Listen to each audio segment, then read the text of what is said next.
వైసీపీకి మరో big shock తగిలింది. ఆ పార్టీ నేత మాజీ మంత్రి కాకాని గోవర్ధన్ రెడ్డిని ఏపీ పోలీసులు అరెస్టు చేశారు.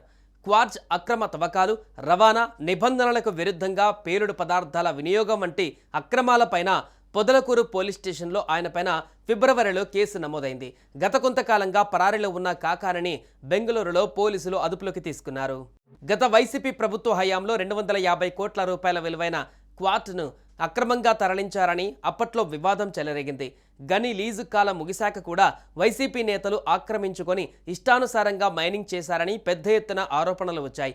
అంతేకాక రాళ్లను పేల్చేందుకు పెద్ద ఎత్తున పేలుడు పదార్థాలను నిల్వ చేశారని కూడా పెద్ద ఇష్యూ అయింది. దీంతో ఫిబ్రవరి 16న మాజీ మంత్రి కాకాని సహా పలువురిపైన కేసులు నమోదయ్యాయి. కాకానిని A4గా చేరుస్తూ విచారణకు రావాలంటూ 3 సార్లు నోటీసులు ఇచ్చారు అధికారులు.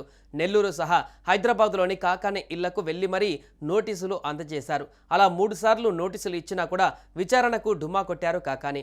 అప్పట్నుంచి అంటే సుమారు 2 నెలలుగా అజ్ఞాతంలోకి వెళ్లిపోయారు. తాజాగా బెంగళూరులో పోలీసులకు చిక్కారు.